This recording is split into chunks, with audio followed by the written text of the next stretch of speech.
Hello friends, good morning. Super Kanmani സീരിയലിന്റെ ഇന്നത്തെ എപ്പിസോഡിന്റെ റിവ്യൂയിലേക്ക് എല്ലാവർക്കും സ്വാഗതം. അങ്ങനെ മാനസ ബലരാമനോട് ചോദിക്കുകയാണ് തന്റെ പേര് കണ്ടുപിടിച്ചോന്ന്. കണ്ടുപിടിച്ചെന്നുള്ള ബലരാമന്റെ മറുപടി കേട്ട് മാനസയ്ക്ക് ചെറിയ ടെൻഷൻ ആവുന്നുണ്ട്. തുടർന്ന് ബലരാമൻ പറയുന്നുണ്ട്, പേര് മാത്രമല്ല വീട്, നാട്, വീട്ടുകാർ തുടങ്ങിയ എല്ലാം എനിക്ക് മനസ്സിലായി എന്ന്. മാനസയുടെ മുഖം മങ്ങുന്നുണ്ട്. അത് ശ്രദ്ധിക്കുന്ന ബലരാമൻ എന്താണെന്ന് ചോദിക്കുമ്പോൾ മുഖം മങ്ങിയതൊന്നുമല്ല, അതൊക്കെ വെറുതെ തോന്നിയതായിരിക്കുമെന്നാണ് മാനസയുടെ മറുപടി. അങ്ങനെ ബലരാമൻ മാനസയുടെ പേര് സ്നേഹമെന്നാണെന്നും താമസിക്കുന്നത് ദേ ഇവിടെ എന്റെ ഹൃദയത്തിലാണെന്നും അത് കേൾക്കുമ്പോൾ മാനസയ്ക്ക് ആശ്വാസമാവുന്നു. ശേഷം ബലരാമൻ പറയുന്നു, എന്റെ ജീവിതത്തിൽ എനിക്ക് ആരോടും ഇത്രയും അടുപ്പം തോന്നിയിട്ടില്ല. അന്ന് ആശുപത്രിയിൽ വീണ് കിടന്നപ്പോ എന്നെ രക്ഷിക്കാൻ വേണ്ടി എന്റെ മുറിയിൽ വന്നില്ലേ എന്റെ വിളി കേട്ടിട്ട്, ആ സമയത്ത് ഒരു മാലാഖ മുന്നിൽ വരുന്നത് പോലെയാണ് എനിക്ക് തോന്നിയത്. ആപത്തിൽപ്പെടുന്നവരെ മാലാഖമാര് വന്ന് രക്ഷിക്കുമെന്നുള്ള ആ തോന്നൽ ഇപ്പോഴും മനസ്സിൽ മായാതെ കിടക്കുകയാണെന്നെല്ലാം മാനസയെക്കുറിച്ച് ഇങ്ങനെ സംസാരിക്കുമ്പോൾ മനസ്സിൽ വിചാരിക്കുന്നത് ഇങ്ങനെയാണ്, ബലരാമനെ പോലെ ഒരു നിഷ്കളങ്കൻ ഈ ഭൂമിയിൽ വേറെ ആരുമില്ലെന്ന് ഉറപ്പായി. ബലരാമൻ ചോദിക്കുന്നുണ്ട് ആ നിൽപ്പ് കണ്ടിട്ട്, എന്താ ആലോചിച്ചുകൊണ്ട് നിൽക്കുന്നേ? അപ്പൊ മാനസ പറയും, എന്നെക്കുറിച്ച് ഒരാള് ഇത്രയും പോസിറ്റീവായി സംസാരിക്കുന്നത് കേട്ട് ഞാൻ സ്വയം മറന്നു നിന്നതാ. എന്നാൽ താൻ പറഞ്ഞത് പോസിറ്റീവോ നെഗറ്റീവോ ഒന്നുമല്ല, സത്യം മാത്രമാണെന്നും എന്റെ മനസ്സ് എന്നോട് പറഞ്ഞ സത്യം. ഉടനെ ബലരാമനോട് മാനസ ചോദിക്കുന്നുണ്ട്, അപ്പൊ എന്റെ പേര് അറിയണമെന്ന് ആഗ്രഹമില്ലേന്ന്? ആ, പറഞ്ഞാൽ കേൾക്കാം, അതല്ലാതെ വേറെ നിർബന്ധമൊന്നുമില്ല. ഈ രൂപം തന്നെയാണ് എന്നെ സംബന്ധിച്ച് തന്റെ പേര്. അതിനിപ്പോ എന്ത് പേരാണെങ്കിലും ഒരുപോലെ തന്നെ. എന്നാലും പറഞ്ഞോളൂ, ഞാൻ കേൾക്കാം. അങ്ങനെ മാനസ തന്റെ പേര് പറയാൻ തുടങ്ങുന്നതും പെട്ടെന്ന് ബലരാമന് ഒരു ഫോൺ കോൾ വരികയാണ്. സാഗറാണ് വിളിക്കുന്നതെന്ന് അറിയുമ്പോഴത്തേക്കും ബലരാമന് സന്തോഷത്തിന് അതിരില്ല. ബലരാമൻ അങ്ങനെ കോൾ അറ്റൻഡ് ചെയ്ത് ഹലോ അച്ഛ എന്ന് പറയുമ്പോ, ബലരാമ എനിക്ക് നിന്നെ ഒന്ന് കാണണം. കാണാം സർ, ഞാൻ വരാം. എപ്പോഴാ വരേണ്ടത്? ഇപ്പൊ തന്നെ വരണോ? വേണമെങ്കിൽ ഞാൻ ഈ നിമിഷം തന്നെ എത്താം. എന്തെങ്കിലും അത്യാവശ്യമാണോ എന്നെല്ലാം തിടുക്കത്തോടു കൂടി ചോദിക്കുമ്പോൾ ബലരാമനോട് നാളെ ഇങ്ങോട്ട് വരാൻ പറയുകയാണ് സാഗർ. ബലരാമന്റെ കൂടെ ലാലിയും കൂടെ ഉണ്ടാവണമെന്ന് എടുത്തു പറയുന്നുണ്ട്. ബലരാമൻ എന്താണ് കാര്യമെന്ന് ചോദിക്കുന്നുണ്ട്.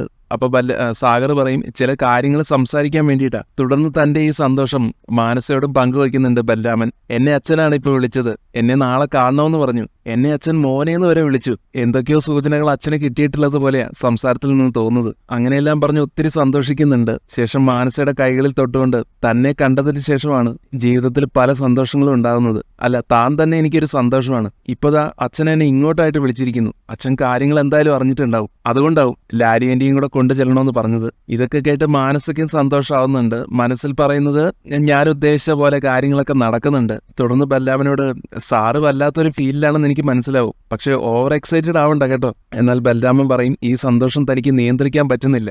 ഞാൻ അച്ഛാന്നും അമ്മാന്നും വിളിച്ചവര് എന്നെ എടുത്തു വളർത്തിയവരാണെന്ന് അറിഞ്ഞപ്പോ അന്നു മുതൽ ഒരു അനാഥനെ പോലെയാ ഞാൻ ഈ ഭൂമിയിൽ കഴിഞ്ഞത്. എല്ലാവരോടും പകയായിരുന്നു. പക്ഷേ സത്യം തിരിച്ചറിഞ്ഞത് മുതൽ ഞാൻ എന്റെ ജീവിതത്തെ വല്ലാതെ അങ്ങ് സ്നേഹിച്ചു തുടങ്ങിയിരിക്കുന്നു. ചുറ്റുപാടുകൾ ഇഷ്ടപ്പെട്ടു തുടങ്ങി. അപ്പോഴാണ് താനും എന്റെ മനസ്സിലേക്ക് വന്ന് കയറിയത്. ഇപ്പൊ ഞാൻ കരുതുന്നത് എന്നെപ്പോലെ സന്തോഷമുള്ള ഒരു മനുഷ്യൻ ഈ ഭൂമിയിൽ വേറെ ആരുമില്ലെന്ന്. എന്നാൽ ഈ സന്തോഷമൊക്കെ ഞാൻ അങ്ങോട്ട് വിലക്കെടുക്കാൻ പോവുക ബലരാമ.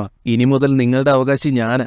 ഞാൻ തീരുമാനിക്കുന്ന വഴികളിലൂടെയാവും ഇനി നിങ്ങൾ നടക്കാൻ പോകുന്നത് എന്നെല്ലാം മനസ്സിൽ പറഞ്ഞുകൊണ്ട് സന്തോഷിക്കുന്നുണ്ട് മാനസയും. ശേഷം ബലരാമൻ മാനസയ്ക്ക് പറഞ്ഞു കൊടുക്കും, എന്നെ ഇനി സാറെന്നൊന്നും വിളിക്കണ്ട, ബലരാമെന്ന് വിളിച്ചോളൂ. സാറെന്നുള്ള വിളി കേൾക്കുമ്പോൾ എന്തോ ഒരു അകൽച്ച തോന്നുന്നു. നമ്മൾ നല്ല സുഹൃത്തുക്കളല്ലേ, ഫ്രണ്ട്സിന്റെ ഇടയിൽ ഫോർമാലിറ്റീസിന്റെ ആവശ്യമുണ്ടോ? എന്നാൽ മാനസ, സാറ് വലിയൊരു കമ്പനിയുടെ ചെയർമാൻ അല്ലേ, അപ്പൊ പിന്നെ ഞാൻ അങ്ങനെ വിളിക്കുന്നത് ശരിയാണോ എന്ന് ചോദിക്കുമ്പോൾ ബലരാമൻ മാനസയെ പ്രണയത്തോടെ നോക്കിയിട്ട് പറയാ, ഞാനിപ്പോ ഒരു ബിസിനസ് സാമ്രാജ്യത്തിന്റെ MD ഒന്നുമല്ല, സ്നേഹ സാമ്രാജ്യത്തിന്റെ നടുവിലാണുള്ളത്. അവിടെ ഇപ്പൊ ചീഫ് താനാണെന്ന്. ഞാൻ ജീവിതത്തിൽ അനുഭവിച്ചിട്ടില്ലാത്ത ഒരുപാട് സന്തോഷങ്ങൾ ഇപ്പൊ അറിഞ്ഞുകൊണ്ടിരിക്കുക. എനിക്ക് ജന്മം നൽകിയ അച്ഛൻ എന്നെ കാണണമെന്ന് പറഞ്ഞ് വിളിച്ചിരിക്കുന്നു. ജീവൻ രക്ഷിച്ച ആൾ ഇവിടെ തൊട്ടടുത്ത് തന്നെ നിൽക്കുന്നു. ഒരു സമയത്ത് ഈ നശിച്ച ഭൂമിയിൽ നിന്ന് എത്രയും പെട്ടെന്ന് തിരിച്ചു പോകാനാണ് ഞാൻ ആഗ്രഹിച്ചിരുന്നത്. പക്ഷേ ഇപ്പൊ ഒരിക്കലും മരിച്ചു പോകരുതെന്നാണ് ഞാൻ പ്രാർത്ഥിക്കുന്നത്. അപ്പോഴാണ് മാനസയുടെ പേര് പറഞ്ഞില്ലോ എന്നുള്ള കാര്യം ബലരാമൻ ഓർക്കുന്നത്. പേര് പറയാൻ വീണ്ടും ആവശ്യപ്പെടുമ്പോൾ മാനസ തൽക്കാലം അത് പറയാതെ, എന്തായാലും നാളെ അച്ഛനെയും അമ്മയും കാണാൻ പോകുകയല്ലേ, ജീവിതത്തിലെ പ്രധാനപ്പെട്ട ഒരു സന്ദർഭമല്ലേ അത് കഴിഞ്ഞിട്ട് ഞാൻ എന്റെ പേര് പറയാം. അല്ല, അച്ഛനെയും അമ്മയൊക്കെ കണ്ടു കഴിഞ്ഞപ്പോ എന്നെ മറന്നു പോകണമെന്ന് എനിക്ക് അറിയണമല്ലോ. അതിനൊരു ഉറപ്പ് വന്നിട്ട് ഞാൻ പേര് പറയാം. എന്താ അതുപോലെ? ഇതേ സമയം ബലരാമൻ മാനസയ്ക്ക് ഉറപ്പ് കൊടുക്കുകയാണ്, ഞാൻ ചിലപ്പോൾ എന്നെ മറന്നേക്കാം, പക്ഷെ തന്നെ ഒരിക്കലും മറക്കില്ല. അങ്ങനെ നാളത്തെ സുപ്രധാന മീറ്റിംഗ് കഴിഞ്ഞിട്ട് നമുക്ക് വീണ്ടും കാണാമെന്ന് മാനസ പറഞ്ഞതിനെ തുടർന്ന് ബലരാമൻ ശരിയെന്ന് സമ്മതിച്ചു പോകുന്നുണ്ട്. ബലരാമൻ പോയി കഴിഞ്ഞ് മാനസ ചിന്തിക്കും, ബലരാമ, നിങ്ങളുടെ ബിസിനസ് സാമ്രാജ്യത്തിന്റെയും സ്നേഹ സാമ്രാജ്യത്തിന്റെയും ഒക്കെ ഭരണം ഇനി എന്റെ കയ്യിലാ, ഈ മാനസയുടെ കയ്യിൽ. അങ്ങനെ കൃഷും കൺമണിയും ദേവജിയുടെ വീട്ടിൽ എത്തിച്ചേരുകയാണ്. കാറിൽ നിന്ന് ഇറങ്ങിയ ഉടനെ കൃഷ് കൺമണിയോട് പറയാണ്, അങ്ങനെ നമ്മുടെ ഗൃഹപ്രവേശം ആയെന്ന്. പക്ഷെ വിളക്കൊഴിയാൻ ആരുമില്ലല്ലോ എന്നുള്ള സങ്കടം കൺമണി പറയുമ്പോൾ വിളക്കില്ലെങ്കിൽ എന്താ, വെളിച്ചം കൂടെ ഉണ്ടല്ലോ എന്ന് പറഞ്ഞ് കൺമണിയെ കെട്ടിപ്പിടിക്കുകയാണ് കൃഷ്. ശേഷം കൺമണിയും കൃഷും ദേവജിയുടെ വീടിനകത്ത് കയറുകയാണ്. അതോടൊപ്പം കൃഷ് പറയുന്നുണ്ട്, മുൻപ് ദേവജിയുടെ വീട്ടിൽ വരുമ്പോഴേ നമ്മൾ 2 വ്യക്തികളായിരുന്നു. പക്ഷെ ഇന്ന് കൺമണിക്ക് മനസ്സിലാവുന്നുണ്ട് കൃഷി എന്തിലേക്കാണ് പോകുന്നതെന്ന്. അന്ന് 2 വ്യക്തികളായിരുന്നു, ഇന്ന് നമ്മൾ ഒന്നാണ്. അതുകൊണ്ട് എന്തോ ആവാന്ന് പറഞ്ഞ് വളഞ്ഞു ചുറ്റി വരികയല്ലേ, നമ്മളെ ഒന്നായിട്ടില്ല. പൂർണ്ണമായും ഒന്നാവാൻ കുറെ തടസ്സങ്ങൾ ബാക്കിയുണ്ട്. അതുകൊണ്ട് ഒന്നകന്ന് തന്നെ നിന്നാ മതി. ഇത് കേട്ട് കഷ്ടമുണ്ടെന്ന് കൃഷി പറയുമ്പോൾ കൺമണി പറയും, നമ്മളെ പൂർണ്ണമായിട്ടും വിശ്വാസം ഉള്ളതുകൊണ്ടാണ് ദേവ് സാറ് താക്കോലും തന്ന് ഇവിടേക്ക് അയച്ചത്. ആ വിശ്വാസം നമുക്ക് നിലനിർത്തണം. അതുകൊണ്ട് അകലെ വിട്ട് തന്നെ നിന്നാ മതി. ഇതൊക്കെ മഹാപാപമല്ലേ എന്ന് ചോദിച്ച് കൃഷി ചിണുങ്ങുമ്പോൾ, പാപമല്ല, ആപത്തിൽ വീണു പോകാതെ നോക്കല, ഇനി അങ്ങോട്ടുള്ള പുണ്യത്തിനു വേണ്ടി. മാത്രമല്ല ദേവ് സാറ് ഇവിടെ എവിടെയൊക്കെ ക്യാമറ വെച്ചിട്ടുള്ളതെന്ന് നമുക്ക് അറിയാനും വയ്യ. നമ്മളങ്ങ് വൈറലാവും. കൃഷിന് പേടിയൊന്നുമില്ല. കാണട്ടെ, നീ മാസങ്ങളുടെ കാത്തിരിപ്പിന് ശേഷമല്ലേ ഈ ദിവസം വീണ് കിട്ടിയിരിക്കുന്നത്. അച്ഛൻ പൂർണ്ണ മനസ്സോടെ അനുഗ്രഹവും തന്നയച്ചു. പിന്നെ അത് മാത്രമല്ല, മാനസയുടെ ഭീഷണിയും മാറി. ഇത്ര എളുപ്പം കാര്യങ്ങളെല്ലാം അവസാനിക്കുമെന്ന് ഞാൻ കരുതിയതല്ലെന്ന് കൃഷി പറയുന്നത് കേട്ടിട്ട് എനിക്കെല്ലാം ഒരു സ്വപ്നം പോലെയാണ് തോന്നുന്നതെന്നും കൃപ താലി എല്ലാവരെയും കാണിച്ചത് മുതൽ പിന്നെ നടന്നതൊന്നും എനിക്ക് ഓർമ്മയില്ല. അങ്ങനെ പറയുന്നുണ്ട് കൺമണി. ഇനിയാണ് പ്രണയത്തിന്റെ തുടക്കം. വിവാഹത്തിന് ശേഷമാണ് പ്രണയം തുടങ്ങേണ്ടത്. കൺമണി ആ പറയുന്നത് കേട്ട് കൃഷി പരിഭവത്തോടെ പറയുന്നുണ്ട്, പക്ഷെ എന്നെ ദേഹത്തൊന്നും തൊടാൻ പോലും സമ്മതിക്കുന്നില്ലല്ലോ. ക്യാമറയുണ്ട്, TV ഉണ്ടെന്നൊക്കെ പറഞ്ഞ് തടയുമല്ലേ ചെയ്യുന്നേ. പക്ഷെ എന്തായാലും പ്രേമം തുടങ്ങിയിട്ട് തന്നെ ബാക്കി കാര്യം. അങ്ങനെയും പറഞ്ഞിട്ട് കൃഷി തയ്യാറെടുക്കുന്നത് കാണുമ്പോൾ കൺമണിക്ക് ചെറിയ പേടിയാവുന്നുണ്ട്. കൺമണി വേഗം അവിടെ നിന്ന് ഓടാൻ നോക്കുന്നതും കൃഷും പിന്നാലെ ചെന്ന് കൺമണിയെ പിടികൂടി ഉമ്മ വയ്ക്കാനൊക്കെ ശ്രമിക്കുകയാണ്. തമാശകൾ നിറഞ്ഞ പ്രണയ നിമിഷങ്ങൾ. പിന്നീട് കാണിക്കുന്നത് മാനസയോട് അല്പം ദേഷ്യത്തോടെ തന്നെ ജയമോഹൻ ചോദിക്കുകയാണ്, കൃഷിന്റെയും നിന്റെയും കാര്യത്തിൽ ഇനി ഞാൻ എന്താണ് ചെയ്യേണ്ടതെന്ന്. അച്ഛനൊന്നും ചെയ്യേണ്ടതൊക്കെ ഞാൻ ചെയ്തോളാം എന്ന് മാനസയുടെ മറുപടി കേട്ട്, ഇനി നിന്റെ ഇഷ്ടത്തിന് കാര്യങ്ങൾ വിടാൻ ഞാൻ തീരുമാനിക്കുന്നില്ല. നിനക്ക് എന്തൊക്കെയോ പ്ലാനുകളുണ്ടെന്നും ഇപ്പൊ കൃഷിനെ വേണ്ടെന്നുള്ള തീരുമാനമൊക്കെ ഹേമ എന്നോട് പറഞ്ഞു. എന്തായാലും ഞാൻ നാളെ സാഗറിനെ കാണാൻ പോകുന്നുണ്ട്. അന്ന് ഞാൻ അവിടെ ബഹളം ഉണ്ടാക്കി ഇറങ്ങി വന്നു. പക്ഷെ കാര്യങ്ങൾക്കൊക്കെ ഒരു അവസാന തീരുമാനം വേണമല്ലോ. നീ കാരണം ഞങ്ങൾക്കുണ്ടായ നാണക്കേട് ഇനി എങ്ങനെയാ മാറ്റേണ്ടതെന്ന് ഞാനൊന്ന് നോക്കട്ടെ. ജയമോഹന്റെ വാക്കുകൾ കേട്ട് മാനസികം ദേഷ്യമാവുന്നുണ്ട്. ഞാനായിട്ട് അച്ഛനും അമ്മയ്ക്കും ചീത്തപ്പേരൊന്നും ഉണ്ടാക്കില്ലെന്നും അതോർത്ത് അച്ഛനും അമ്മയും പേടിക്കണ്ടെന്നും പറഞ്ഞ് മാനസ ദേഷ്യത്തോടെ അകത്തേക്ക് കയറിപ്പോകും. എന്തായാലും മാനസ പോയി കഴിഞ്ഞ് ഹേമയെ കുറ്റപ്പെടുത്തുന്നുണ്ട് ജയമോഹൻ, വളർത്തി വഷളാക്കി എന്നൊക്കെ പറഞ്ഞിട്ട്. മാത്രമല്ല, നാളെ ഞാൻ 2-1 തീരുമാനിക്കും. ഞാൻ ആരാണെന്ന് സാഗറിനെ അറിയിച്ചു കൊടുക്കുകയും ചെയ്യുമെന്നുള്ള വെല്ലുവിളിയോടെ നിൽക്കുകയാണ് ജയമോഹൻ. ഇവിടെ ദേവജിയുടെ വീട്ടിലാണെങ്കിൽ ചപ്പാത്തി ഉണ്ടാക്കാൻ വേണ്ടി കൃഷി മാവെല്ലാം കുഴച്ചുകൊണ്ടിരിക്കുകയാണ്. അതോടൊപ്പം ചപ്പാത്തി ഉണ്ടാക്കാൻ താൻ വളരെ എക്സ്പേർട്ട് ആണെന്നും മുൻപ് വീട്ടിൽ വെച്ച് ഞാൻ ഉണ്ടാക്കുന്ന ചപ്പാത്തി കഴിക്കാൻ വേണ്ടി മത്സരമായിരുന്നു എല്ലാവരും. കൺമണിക്ക് മനസ്സിലാവുന്നുണ്ട് ഇതൊക്കെ തള്ളാണെന്ന്. നല്ല തള്ളാണല്ലോ എന്ന് പറയുമ്പോൾ, ദേ എന്റെ ആത്മാർത്ഥതയെ ചോദ്യം ചെയ്യല്ലേ കൺമണി, ഞാൻ ഇപ്പൊ ശരിയാക്കി തരാം, നീ നോക്കിക്കോന്നും പറഞ്ഞ് കൃഷി എന്തൊക്കെയോ കാണിച്ചു കൂട്ടുന്നുണ്ട്. 2 പേരുണ്ടായിട്ടും ഇതുവരെ ഭക്ഷണം റെഡിയായില്ലേ എന്ന് ദേവജി ചോദിച്ചുകൊണ്ട് വരുമ്പോ, ചിക്കൻ റെഡിയാ, ഇനിയിപ്പോ കൃഷി സാർ ചപ്പാത്തി ഉണ്ടാക്കാന്ന് പറഞ്ഞു. അതും കൂടെ ആയോ ഓക്കെ. കൺമണി ആ പറയുന്നത് കേട്ടിട്ട് ദേവജിക്ക് അത്ഭുതമാവുകയാണ്. കൃഷി ചപ്പാത്തി ഉണ്ടാക്കുമെന്നോ? അത്ഭുതമാണല്ലോ. എങ്കിലത് കണ്ടിട്ട് തന്നെ കാര്യം. എനിക്കും അതിൽ നിന്ന് കാണണമെന്നുണ്ടെന്ന് കൺമണിയും പറയും. കൃഷി അവരോട് 2 പേരോടായിട്ട് പറയുന്നുണ്ട്, നിങ്ങൾ 2 പേരും ഇങ്ങനെ ചുറ്റും നിന്നാലും ശരിയാവില്ല. 2 പേരും പുറത്തുപോയി റെഡിയാക്കുമ്പോൾ ഞാൻ വിളിക്കാം. എന്നാൽ ദേവജി പറയും, അലിഗയുടെ MD ചപ്പാത്തി ഉണ്ടാക്കുക എന്നൊക്കെ പറഞ്ഞ് അതൊരു കൗതുകരമായ കാഴ്ചയല്ലേ, ഞങ്ങൾ അതൊക്കെ ഒന്ന് കാണട്ടെ. പിന്നെ സാറിന്റെ വീട്ടിൽ സാറാണത്രേ പണ്ട് ചപ്പാത്തി ഉണ്ടാക്കിയിരുന്നത്. അന്ന് സാറുണ്ടാക്കുന്ന ചപ്പാത്തി കഴിക്കാൻ മത്സരമായിരുന്നു.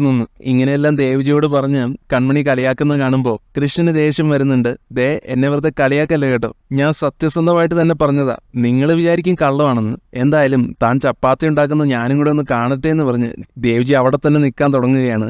ഞാൻ ഇപ്പൊ തന്നെ ശരിയാക്കി തരാന്ന് പറഞ്ഞ് കൃഷ്ണൻ തന്റെ ജോലിയിൽ വ്യാപൃതനാവുന്നു. കൃഷി ചെയ്യുന്നതൊക്കെ കണ്ടിട്ട് ചിരി അടക്കാൻ പറ്റാതെ നിൽക്കുകയാണ് കൺമണിയും ദേവജിയും ഒക്കെ. അങ്ങനെ എല്ലാം കഴിഞ്ഞ് കൃഷി ഫിനിഷ് എന്ന് പറയുമ്പോൾ കൺമണി കളിയാക്കിക്കൊണ്ട് പറയാ, അങ്ങനെ നമ്മുടെ പ്രിയപ്പെട്ട MD കൃഷ് സാഗർ സ്വന്തം കൈകൊണ്ട് ചപ്പാത്തി പരത്തി കഴിഞ്ഞിരിക്കുന്നു. കൃഷി വലിയ കാര്യത്തിൽ ആ പൊടിയെല്ലാം കയ്യിൽ നിന്ന് തട്ടിക്കളഞ്ഞിട്ട് താങ്ക് യു എന്നൊക്കെ പറയാണ്. എന്നിട്ട് ആ ചപ്പാത്തി എടുത്ത് പ്ലേറ്റിലേക്ക് ഇടാൻ നേരത്താണ് കൃഷി തന്റെ അബദ്ധം മനസ്സിലാക്കുന്നത്. ആ ചപ്പാത്തി അവിടെ ഒട്ടിപ്പിടിച്ചിരിക്കുന്നു. ചപ്പാത്തി കല്ലിൽ നിന്ന് അത് എടുക്കാനേ പറ്റുന്നില്ല.